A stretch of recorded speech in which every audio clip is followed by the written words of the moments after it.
नमस्कार बच्चों। जैसा कि आपको पता है कि अपने पिछले कई वीडियो से हिंदी के व्याकरण के कुछ महत्वपूर्ण बिंदुओं का इस चैनल के माध्यम से अध्ययन कर रहे हैं और हम उसको अध्ययन के साथ साथ हम बड़ी रुचि से इसमें देख रहे हैं। इस बात की मुझे बहुत खुशी है कि आपका सबका समर्थन मुझे इस चैनल के माध्यम से प्राप्त हो रहा है। आज इसी श्रृंखला को हम आगे बढ़ाएंगे और आज के जो बिंदु है उस पर हम चर्चा करेंगे। उसके पहले मैं कुछ बात कहना चाहूंगा कि देखो, इस संसार में कई शब्द हम बोलते हैं और कई शब्द हमको सुनने को भी मिलते हैं। कई लोग हमको संबोधित करते हैं। कई बार तो ऐसा लगता है कि जैसा कह रहा है हम उसको वैसा अर्थ ग्रहण नहीं करते। क्यों नहीं करते? हर शब्द कुछ अपना महत्व रखता है, उसमें कोई शक्ति नहीं रहती है। तो वो शक्ति को पहचाने, वो किससे पहचानते हैं? अगर उस शब्द की शक्ति को, जैसे कोई अगर देरी से आया है और उससे पूछते हैं कितने बज गए। अगर कोई कक्षा में देरी से आ रहा है और हम उससे कहते हैं कितने बज गए, तो वो क्या टाइम बताएगा? वो टाइम नहीं बताएगा। वो अपने देरी से आने का कारण बताएगा, जबकि उससे देरी का आने का कारण तो पूछा ही नहीं। लेकिन वो उस शब्द की शक्ति को पहचान रहा है। अब उस शब्द की शक्ति को कैसे पहचान रहा है? वो पहचान रहा है अपनी बुद्धि से। किससे पहचान रहा है? बुद्धि से। वो उस शब्द की शक्ति को पहचान रहा है बुद्धि से। अगर बुद्धि नहीं हो और सामान्य मूर्ख व्यक्ति हो, उससे कहे कितने बज रहे, तो हो सकता है वो समय भी बता दे, लेकिन जिसमें बुद्धि है वह उस बात को तुरंत समझ जाएगा ये कहना क्या चाह रहे हैं और वो उसी के हिसाब से वो उसका अर्थ ग्रहण कर लेता है। तो वो किसमें निहित है? वो उस शब्द के अंदर वो शक्ति निहित है। कैसे? अब ध्यान में आ गया होगा अपना बिंदु क्या चल रहा है। आज का हमारा बिंदु भी इसी संदर्भ में चलेगा, जिसका नाम है शब्द शक्ति। शब्द शक्ति अर्थात शब्द में ही शक्ति होती है। हर कोई वाक्य कुछ बोलेगा, उसको जो है उस शब्द के माध्यम से, उसकी शक्ति के माध्यम से वो पता लगा सकता है। तो यहां पर शब्द शक्ति से तात्पर्य क्या है? मैंने कहा बुद्धि के आधार पर ही उस शब्द शक्ति को पहचान सकता है व्यक्ति। बिना बुद्धि के उसको नहीं पहचान सकता। तो शब्द शक्ति पहचानने के लिए सबसे जरूरी की चीज क्या है? बुद्धि। तो परिभाषा भी कुछ इस प्रकार ही बन सकती है अपनी। तो परिभाषा के लिए अपन लिखे कि बुद्धि का वह व्यापार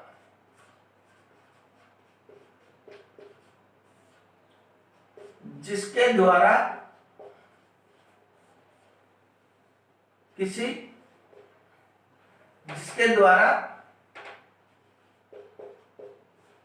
किसी निश्चित अर्थ को ग्रहण किया जाता हो। निश्चित अर्थ को ग्रहण किया जाता हो, उसे शब्द शक्ति कहते हैं। शब्द शक्ति कहते हैं। ठीक है कि बुद्धि के द्वारा किसी अर्थ को अगर हम ग्रहण करें तो उसे हम क्या कहेंगे? शब्द शक्ति। अर्थात इसमें बुद्धि का बहुत महत्व होता है। बुद्धि का वह व्यापार जिसके द्वारा किसी निश्चित अर्थ का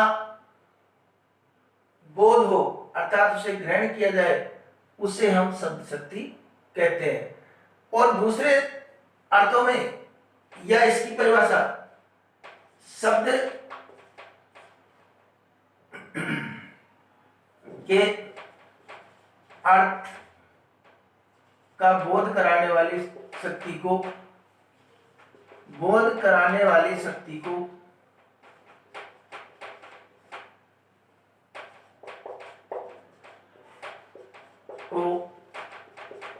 शब्द शक्ति कहते हैं। देखो बच्चों, ये बिंदु जो है शब्द शक्ति, ये बहुत ही आसान बिंदु है और हम इस वीडियो के माध्यम से हम पढ़ेंगे कि कितना आसानी से ये छोटा सा बिंदु हमारे कितनी सहजता से समझ में आता है और हम इससे संबंधित जो भी प्रश्न आते हैं, चाहे आगे आने वाली प्रतियोगिता में हो, चाहे अपने सीनियर कक्षा में हो, वो सब में ये बहुत महत्वपूर्ण है और हम आसानी से पहचान सकते हैं। तो इन परिभाषाओं को तो हम याद रखेंगे। इसके साथ साथ परिभाषाएं तो हम उदाहरणों के माध्यम से भी याद रह जाती है। हम खुद भी परिभाषाएं बना सकते हैं, इससे भी सहज अगर कोई परिभाषा बनाए तो शब्द के आधार से बना सकता है। लेकिन अब शब्द शक्ति के कितने प्रकार होते हैं, उसके पहले हम चाहते हैं कि इसका एक बार स्क्रीनशॉट ले ले ताकि मैं आगे उनके प्रकारों के और उनका पूरा विश्लेषण आपको बता सकूं। ठीक है, अब इसको मैं मिटा देता हूं और अभी जो है, जैसा कि अपन ने देखा बुद्धि का व्यापार, पहले इस परिभाषा को और अच्छी तरीके से समझ जाते हैं कि देखो, हमने देखा कि किसी से कहा रमेश तो गधा है, रमेश तो गधा है। अब ये वाक्य, अब हमने जिससे भी कहा ये वाक्य, जिससे भी इस प्रकार का वाक्य कहा तो क्या समझेगा वो? क्या वो अपने आप को गधा थोड़ी मानेगा? अर्थात वो गधे जैसे लक्षण अपने आप ही अपने आप को ये मानेगा कि मूर्ख बता रहे हैं मुझे। वो मूर्ख क्यों माना? उसने कहा तो उससे गधा और वो समझ रहा अपने आप को मूर्ख। क्यों समझ रहा हो?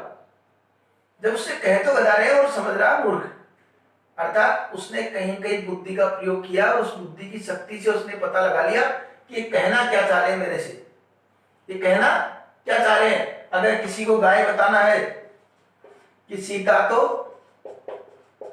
गाय है, तो उसने अपने आप ही पता लगा लिया कि गाय बताने का उद्देश्य क्या है, गाय क्यों कह रहा है मेरे से, अर्थात ये मेरे सरल स्वभाव की ओर इंगित कर रहा है, ये सीता के सरल स्वभाव की ओर इंगित कर रहा है, तो इसलिए उसको गाय कहा। कई बार कह देते हैं और 4 बज गए, बड़े आश्चर्य से, अरे 4 बज गए, अर्थात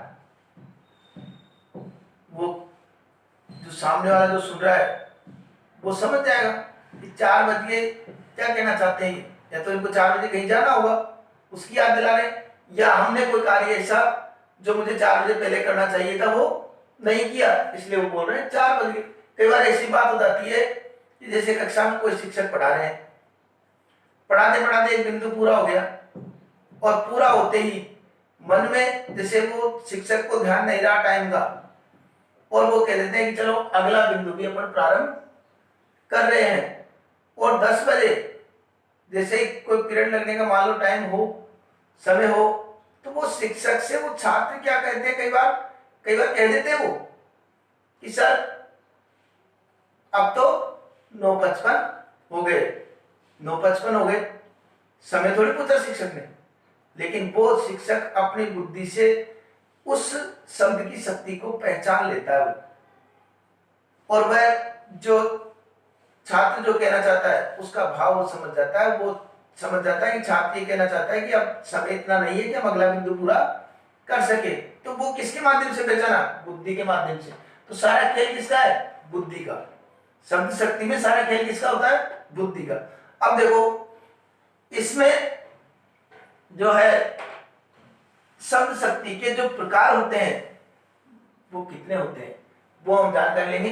शब्द शक्ति के 3 प्रकार, कितने प्रकार हो गए? 3। अभिधा, लक्षणा और व्यंजना।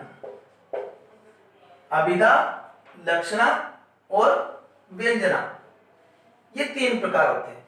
इनके कुछ शब्द है, इनके शब्द जैसे इसके वाचक, ये लक्षक, इनके शब्दों, और ये व्यंजक, इस रूप में जानते हैं शब्दों। और कुछ अर्थ लिए होते हैं। अर्थ में हम देखें तो यहां पर वाच्यार्थ, इसको मुख्यार्थ भी बोल सकते हैं,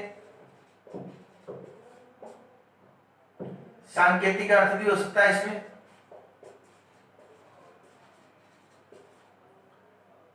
और अभिधेयार्थ भी इसको बोल सकते हैं।